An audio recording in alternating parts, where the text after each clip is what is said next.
What's up, folks? Welcome to another edition of Comic Talk. I'm Ryan Murphy, and I'm very pleased and blessed to be here today with the one and only Mr. Dan DiDio, formerly of DC Comics, now of Mad Cave Studios, and Frank Miller Presents.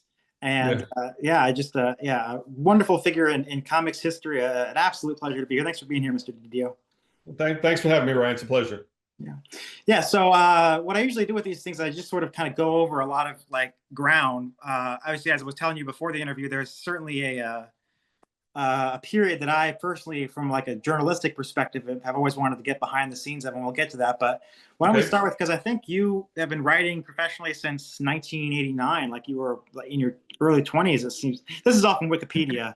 Actually, yeah. Actually, I've been writing in the '80s, but thank you for meeting me in my 20s in the '80s. I was more like closer to my 30s in the '80s.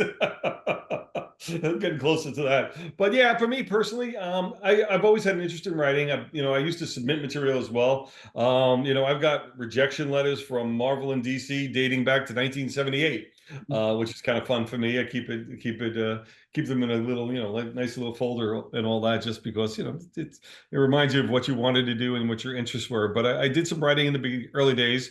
When I was working at ABC, I still had a lot of interest in comics.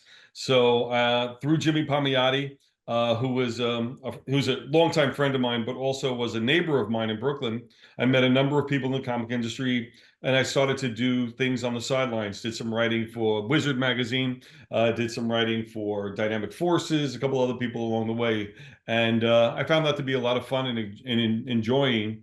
But my primary business was TV and television, and I really didn't get involved in comics full time until 2002. Yeah. So what brought you to DC Comics at that point in your life? Um, well, I was at a juncture. I've been working in TV for almost 20 years. I was working for an animation company called Mainframe out of Vancouver.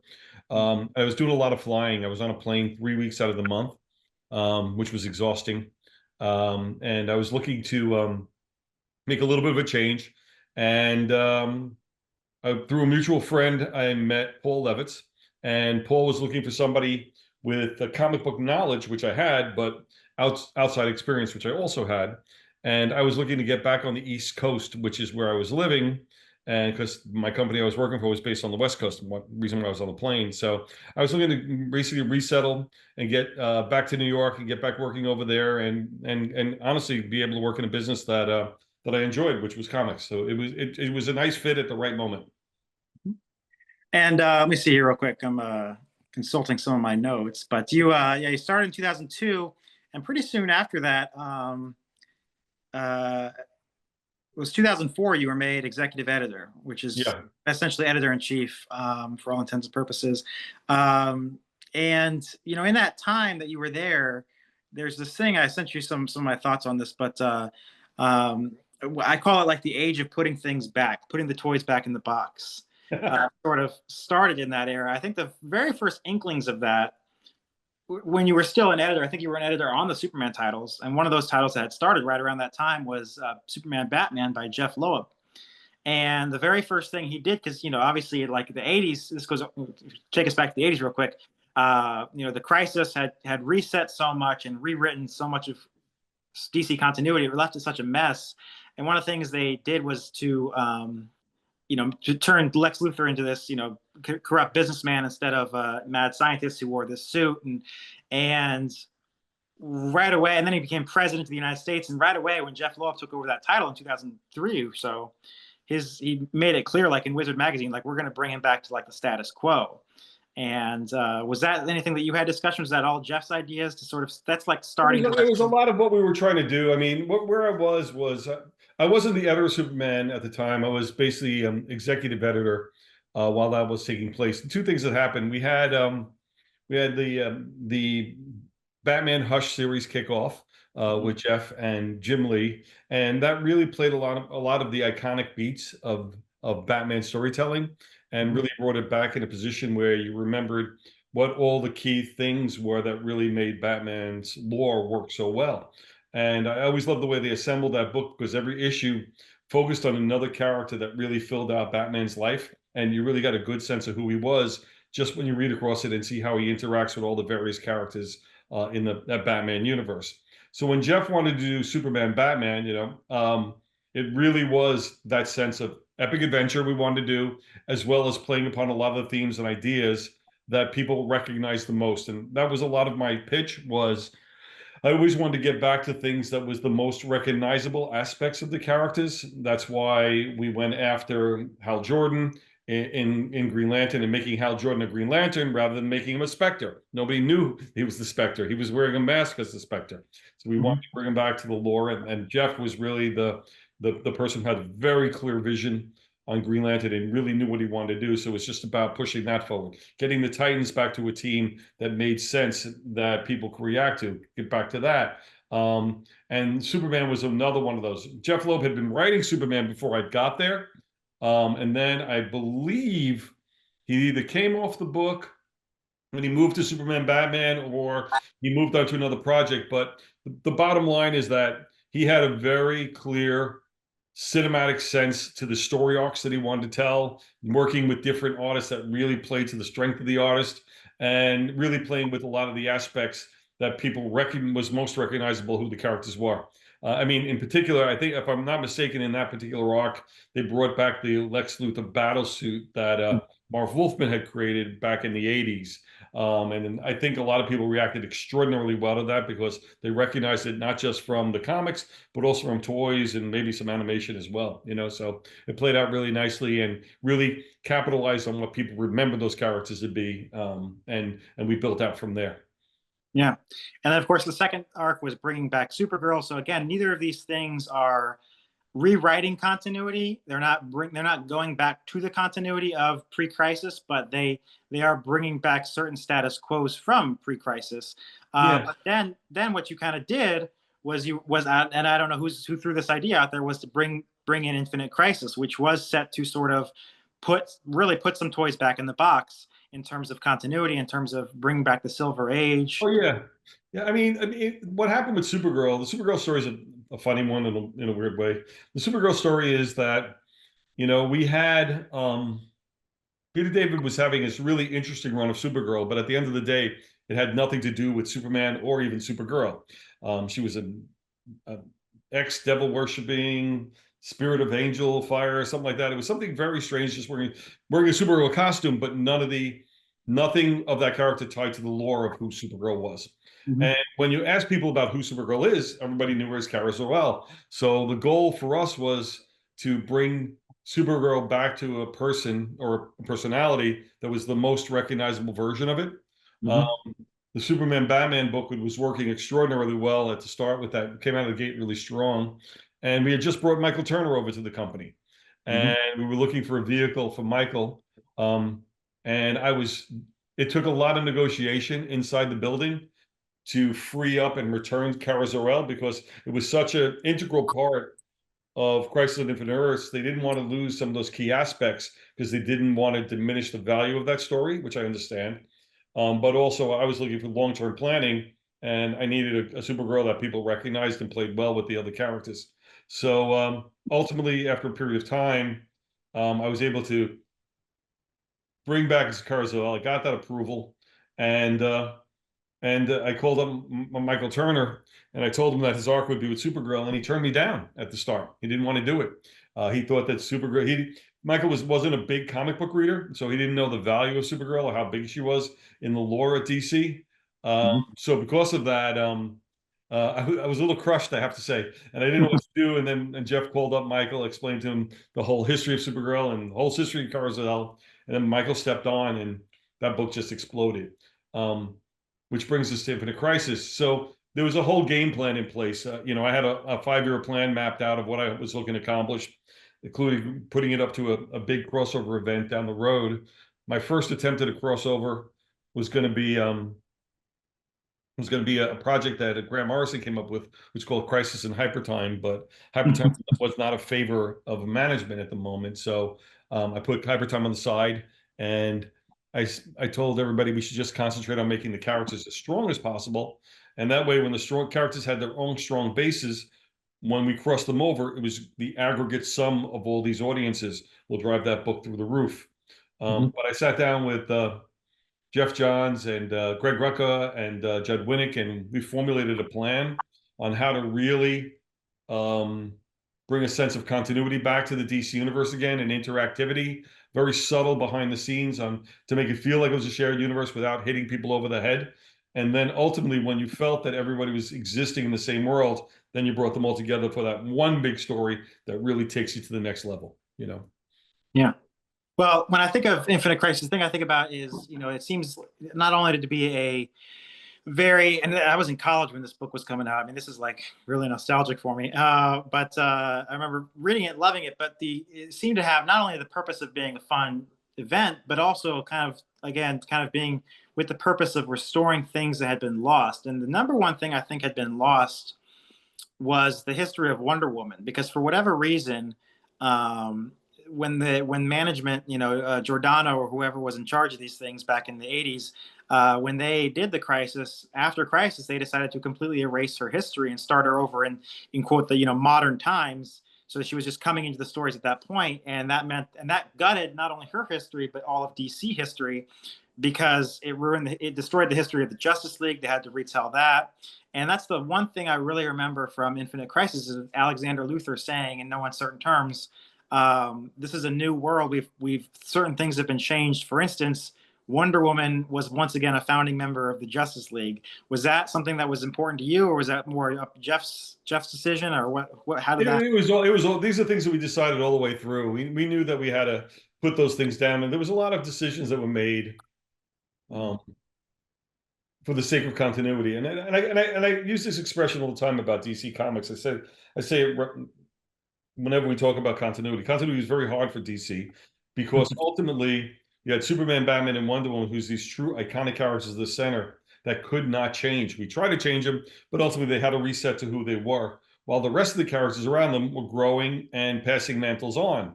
So you see this evolution and this progression with all of the DC Universe characters except for Superman, Batman, and Wonder Woman. And because of that, that's what caused the resetting all the time. I had a running joke that wasn't a joke that said that we have to reset the universe every time Dick Grayson is going to be older than Batman because he kept aging and Batman doesn't. So ultimately, as soon as they get close, you sort of reset the line. The problem there is that every time you reset it, you create a new set of characters. That's when you get this aggregate of Kid Flashes and an aggregate of Robins, the aggregate of Wonder Girls. They all start to take on these multiple identities every time they seem to reset. And it just created this log jam of characters that we wanted to clear out and create a lot more, just a consistent universe, an easier to follow universe, and one that really gave the proper respect to the primary characters, which are Superman, Batman, and Wonder Woman. I was never a fan of post-crisis, I guess, where the idea that Superman wasn't the first hero. I never really glommed onto that. It just didn't seem true to me. It made him feel like he was everyone just like everybody else, and he wasn't. He was far from that. I always felt that he had to be the spark no matter what, and we had to find a way to make those stories so that he was clearly the spark behind the creation of the universe, so to speak. The superhero. That's Yeah, no, I couldn't agree with you more. We're absolutely on the same page there. I think that's fantastic. And then of course, it was kind of interesting because I always felt like we had so much like I hate to harp on Wonder Woman a little bit more, but like it was like I wanted to see like more about how her rewritten history factored in this new universe. I don't think they ever quite touched on that. But then again, you only had about 5 years of this new Earth before the Yeah. decision was made to just completely reboot everything. And I really like that decision, to be honest with you, because, and you can tell me if this was something that was going on in your head, like you said, when Dick Grayson keeps getting older, when they've gone, characters have been resurrected enough times, when the Joker breaks out of Arkham for the 567th time, it can get a little bit like, why don't we start over and start fresh and have new stories? Is that what you're thinking? Yeah, and that was the goal. I mean, the primary goal was sales. No, I won't lie. I mean, the books weren't selling. The at the time the decision was made to do New 52, um, average sales, or I shouldn't even say average sales, that's wrong. Top selling book was at about 60,000 copies, where Mhm. prior to that was probably double that number. During the height of the Infinite Crisis, the real hunger, the buzz, 2006, 2007, we were pushing out a lot of books. Then what happened was, and we had a little bit of a fade. Blackest Night came in, gave us a big lift again. It was sort of a nice culmination because characters were killed. But then we went into Brightest Day, and the intriguing thing about Brightest Day was it sort of returned a status quo, but not a status quo anybody really was excited about. It sort of returned characters to a form or a formula that that was familiar, but be honest with you, when those books were being done with those characters, they were canceled. So we're returning to a formula that ultimately led to cancellations earlier, and yet now making that our backbone. And while we push that forward, the industry just bottomed out. It's just cratered. So the decision was made, and what happened was that simultaneously at that moment, I was transitioning out of the executive editor role into the co-publisher role with Jim Lee. And Jim and I had taken over the company as publishers, where executive editor, you were more responsible for the creative direction and creative choices being made. And publishing, you're more in charge of the financial decisions being made and the overall health of the company and staffing of it. So your priorities change along with it, and how you're being judged changes along with it internally within the company. So therefore, we had to make some choices on how we thought was the best way to put out the strongest company possible. And that meant that we needed to reinvent ourselves a little bit and get a fresh start. We had a major change in direction in management. And therefore, because of that, we felt that a fresh start tied to that change seemed to make sense, with a new set of eyes, a new sensibility to move the line and the product forward. So it launched well. Actually, I'm downplaying it. It launched exceptionally well. It was very strong, super start. First 2 years were incredibly successful for us. The problem with everything is the sheer volume of material you're creating, the speed of which you're creating it, and the availability of talent to create it ultimately takes its toll. And there's slippery slopes along the way, and one of the slippery slopes are making change for the sake of change, rather than thinking it all the way through. At the start of New 52, we had a very clear interpretation of how these characters had to be reinvented and launched. We stuck with that for a while, but once those initial ideas played out, the new ideas that started to replace it weren't as fully thought through and not as well executed, and it became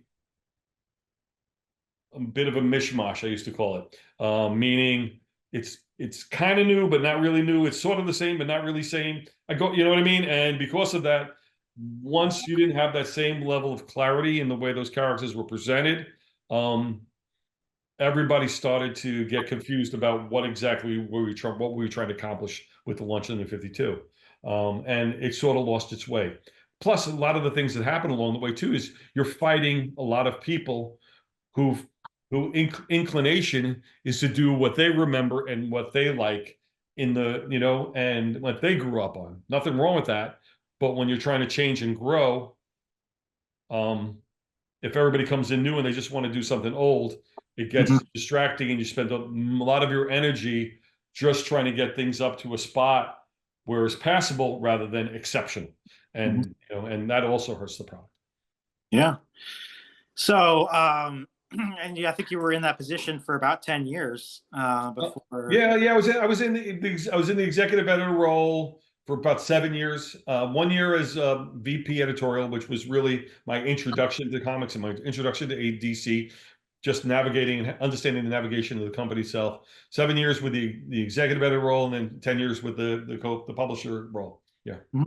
And I think the sources on the internet aren't super clear on everything that's happened in your career since then. I know that right now you're working in this company called Frank Miller Presents, and you are also writing a series for Mad Cave called Defenders of the Universe, which I've got every copy of.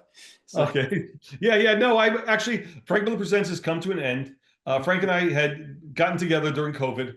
We were just kicking around ideas and what to do and basically keep ourselves busy. And I used to visit with him on a pretty regular basis, just check in, see how he's doing. And we kicked off the idea of the company. We launched it. We had a very successful first year. And then the second year, it got a little more challenging publishing wise. We tried to expand the line, and Frank's very strong and an independent creator, and felt he was losing some of that independent streak by being a publisher. He sort of became what he was fighting against his entire life. And it started to not be as much fun. And to be honest with you, I'm at that point in my career where I'm doing things that I enjoy more so than anything else. I'm fortunate enough to be able to do that position. And when Frank Miller's End stopped being fun, that's when I decided that, it's better. I'd rather stay friends with Frank than publish, Mhm. which is what I'd rather do. And I'm always like finding ways to keep busy and doing the Defender series with Mad Cave. That's something that Mike Martz offered me at a San Diego Comic-Con. I found it intriguing. I thought the characters were interesting. I didn't know them all that well, which was great because then I can deep dive into them and learn them, and then come out with that with some ideas along the way, which was fun. And I'm doing things that I find interesting, and I think that's the key to the latter half of your career. You should be hopefully at a point where you can be able to pick and choose what you want to do based upon your own personal interests, and that's kind of what I'm doing right now. Sounds great. So working for Mad Cave and anything else down the pipeline that you're excited about, or? Yeah, well, I got a few things. I mean, I was actually trying to get back into animation. I did a number of pitches. Went and met with the Netflix people, a couple of places along the way, just to see what they're looking for and what they're trying to do. Had a couple of projects created, but it's you're always waiting for the right time to bring things out. I did a novel 2 years ago, and I'm due to do a second one, which I'm turning in about a month, it's almost done, which is great. So I'm happy about that. And after that, it's really just I've got 5 grandkids, and doing a little travel. Just got back from 2 weeks to Italy, which was spectacular, and I think that keeps life interesting. You know. Fantastic. What is the name of your first novel? But it was Hide or Seek. It was basically a superhero style novel. It was an idea that I had way back while I was at DC, but never really put it down on paper or anything like that. And once I got out, when COVID hit and we were all stuck in the house, I needed something that was a creative outlet. And I wound up writing the book. It was interesting because I never worked in prose before. I'd done written scripts for animation and comic book scripts, naturally, Mhm. magazine articles, anything else can write, but I never did a novel. And the level of commitment, dedication, focus to be able to do something like that it's a completely different skill set that I'm used to, and probably not one of my strongest points. So I had some folks come in, help me just organize myself because I would be all over the place on that. And It was a learning experience the first one through, and I think hopefully I can improve on it with the next one I work on, when I have come out. Yeah, yeah, it's kind of fun. Fantastic. Well, that brings us up to the present day, and I would encourage folks, if you're watching, go out and get your copy of Hide and Seek. Go buy Defenders of the Earth. Fantastic to be here with you, Mr. Dio, and just thanks for sharing your time with us today. My pleasure. Thanks a lot, Ryan. It's a pleasure talking to you. All right, folks, thank you very much for watching Comic Talk, and we'll catch you next time.